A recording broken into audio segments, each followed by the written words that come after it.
Hello viewers, welcome back to my YouTube channel. अक्सर आपने लोगों को बात करते हुए सुना होगा कि अरे आपको मेरी बात समझ में नहीं आ रही, मैं क्या रॉकेट साइंस समझा रहा हूं। तो आज मैं वाकई आपको रॉकेट साइंस समझाऊंगा और देखिएगा आपको बात भी समझ में आएगी। तो चलिए शुरू करते हैं आज का लेक्चर। आज हम बात करेंगे Newton second law of motion के बारे में। मैं पहले बोर्ड पे डेफिनेशन लिख देता हूं, उसके बाद इसे डिस्कस करते हैं। तो सेकंड लॉ ऑफ मोशन ये कहता है कि when a net force acts on a body, it produces acceleration in the direction of force. The acceleration is directly proportional to the force and inversely proportional to mass of the body. जब भी force किसी body पर apply की जाती है तो वो force acceleration पैदा करती है, और जो एक्सेलरेशन होती है वो उसी डायरेक्शन में पैदा होती है जिस डायरेक्शन में फोर्स लगाई गई है। और एक्सेलरेशन का डायरेक्ट ताल्लुक होता है फोर्स के साथ, यानी कि जितनी ज्यादा फोर्स होगी उतनी ज्यादा एक्सेलरेशन होगी, और एक्सेलरेशन का इनवर्स रिलेशनशिप होता है मास के साथ। इनवर्स रिलेशनशिप का मतलब यह है कि एक चीज को बढ़ाएं तो दूसरी चीज कम हो जाए, यानी कि जितना ज्यादा मास होगा उतनी कम एक्सेलरेशन, और जितना कम मास होगा उतनी ज्यादा एक्सेलरेशन होगी बॉडी की। तो ये बात न्यूटन ने अपने सेकंड लॉ ऑफ मोशन में कही थी। Actually second law of motion direction of acceleration के बारे में बताता है कि एक्सेलरेशन उस डायरेक्शन में पैदा होगी जिस डायरेक्शन में फोर्स लगाई जाएगी। तो अगर हम आगे की तरफ फोर्स लगा रहे हैं तो आगे की तरफ ही एक्सेलरेशन पैदा होगी, और एक्सेलरेशन क्योंकि फोर्स की वजह से पैदा हो रही है तो एक्सेलरेशन का मैग्नीट्यूड भी फोर्स के मैग्नीट्यूड पर डिपेंड करता है। अगर हम एक फुटबॉल को स्लोली किक करते हैं तो वो कम एक्सेलरेट करेगी, और अगर हम एक फुटबॉल को बहुत हार्ड हिट करें तो उसमें एक्सेलरेशन ज्यादा पैदा होगी, यानी कि जितनी ज्यादा फोर्स लगाएंगे उतनी ज्यादा एक्सेलरेशन पैदा होगी। अगर हम एक बहुत छोटी सी बॉल को फेंकें और एक बहुत बड़ी बॉल को फेंकें तो हम किसको ज्यादा एक्सेलरेट करा सकेंगे? यकीनन छोटी बॉल को। जो चीज हल्की होती है उससे एक्सेलरेट कराना आसान होता है, और जो भारी होती है, हैवी होती है, उसको एक्सेलरेट कराना बहुत मुश्किल होता है। यही वजह है कि जब हम शॉपिंग करने जाते हैं तो जो ट्रॉली होती है, जो कार्ट होता है, वो जब खाली होता है तो उसे आसानी हम हिला सकते हैं, एक जगह से दूसरी जगह ले जा सकते हैं। लेकिन जब उसमें बहुत सारा सामान रख दिया जाता है तो उसको पुश करना थोड़ा सा मुश्किल होता है, क्योंकि उसका मास ज्यादा होता है। तो अब उसको एक्सेलरेट कराने के लिए ज्यादा फोर्स की जरूरत है।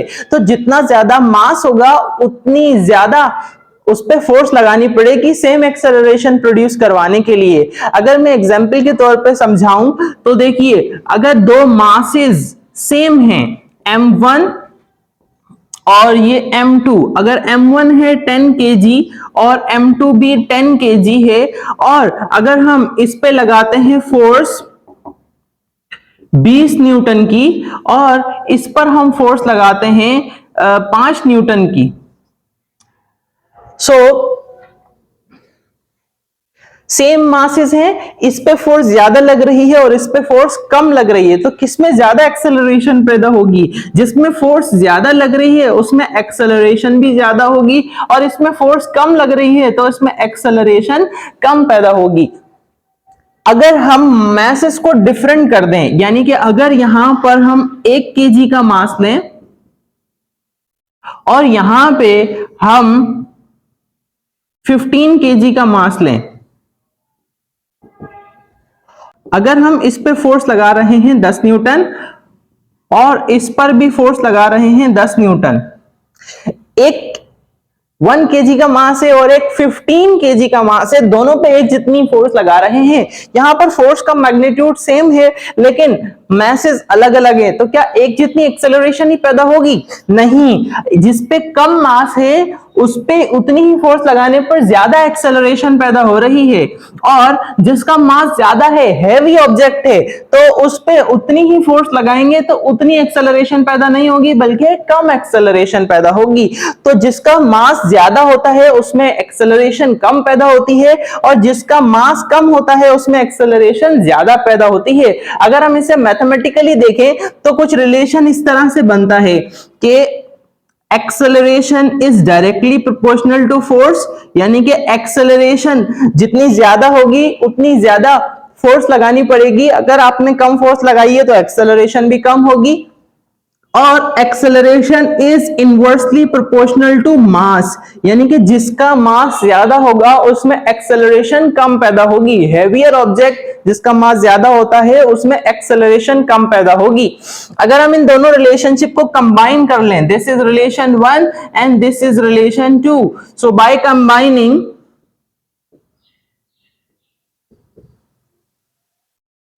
both we get acceleration is directly proportional to force upon mass। तो जब हम डायरेक्टली प्रोपोर्शन की साइन हटाते हैं तो इक्वल टू और एक कांस्टेंट लगाते हैं, तो हम यहां पर लिखेंगे A इज इक्वल टू के एफ अपॉन एम, और यहां पर जो K है उसकी वैल्यू हम 1 के बराबर लेंगे, तो ये हो जाएगा A is equal to 1 multiply by F upon M. अब 1 को f से मल्टीप्लाई करेंगे तो f ही रहेगा, और m को a से मल्टीप्लाई कर देंगे तो ये हो जाएगा ma is equal to f, यानी कि f is equal to ma। और इस तरीके से हमें फोर्स का फॉर्मूला मिलता है F is equal to ma। The most important formula in mechanics is F is equal to ma। F is equal to ma बहुत ही फेमस फॉर्मूला है, बहुत ही इंपॉर्टेंट फॉर्मूला है फिजिक्स में।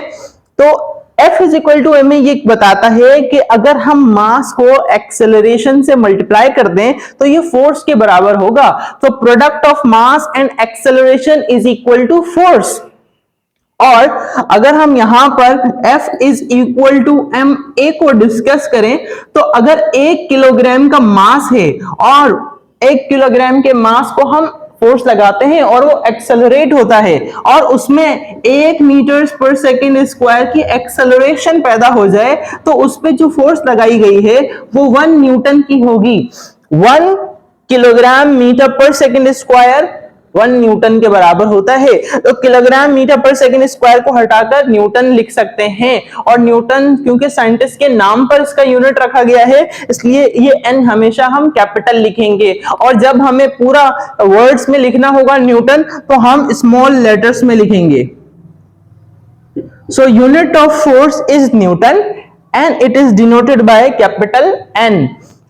So this was Newton second law of motion, जिसमें हमने ये देखा कि जब हम फोर्स लगाते हैं तो उसकी वजह से एक्सेलरेशन पैदा होती है, और एक्सेलरेशन की डायरेक्शन वही होगी जो फोर्स की डायरेक्शन है। और याद रखिएगा ये जो फोर्स है ये नेट फोर्स की बात की जा रही है, और नेट फोर्स जो है वो तमाम फोर्सेस को प्लस करके ऐड या माइनस करके जो हासिल की जाती है उस फोर्स की बात की जा रही है। तो जितनी नेट फोर्स बॉडी पे लग रही है वो बॉडी में एक्सेलरेशन पैदा कराएगी।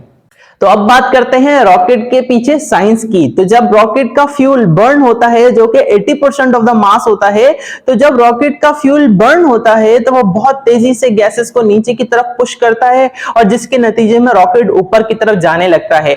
और ऊपर जाते हुए रॉकेट अपने मास को कम करता रहता है। उस रॉकेट के जो पीसेस हैं वो अलग होते जाते हैं, जिन पीसेस का काम मुकम्मल होता जाता है वो पीसेस कम होते जाते हैं, अलग होते जाते हैं। और क्योंकि रॉकेट का मास कम हो रहा है, तो अभी हमने पढ़ा जिसका मास कम होता है उसमें एक्सेलरेशन ज्यादा पैदा होती है। तो जिससे जैसे रॉकेट का मास कम होता जाता है उसमें एक्सेलरेशन बढ़ती जाती है और उसकी रफ्तार तेज होती जाती है। क्योंकि वेलोसिटी इंक्रीज होती है तो रॉकेट एस्केप वेलोसिटी को अचीव कर लेता है। एस्केप वेलोसिटी यानी कि वो वेलोसिटी जिस वेलोसिटी से वो जमीन की कशिश से दूर जा सकता है, जमीन से बाहर जा सकता है, उस वेलोसिटी को एस्केप वेलोसिटी कहते हैं। और यूं रॉकेट जो है वो एस्केप वेलोसिटी अचीव कर लेता है अपने मास को कंटिन्यूअसली कम करके और तेज ज्यादा एक्सेलरेट करके। तो यूं रॉकेट जो है वो लॉन्च किया जाता है by the help of Newton second law of motion. तो आई होप कि आपको रॉकेट साइंस समझ में आई होगी। So this is it for today. If you have any question, let me know in the comment section below. See you in the next video. Till then, take care. Goodbye.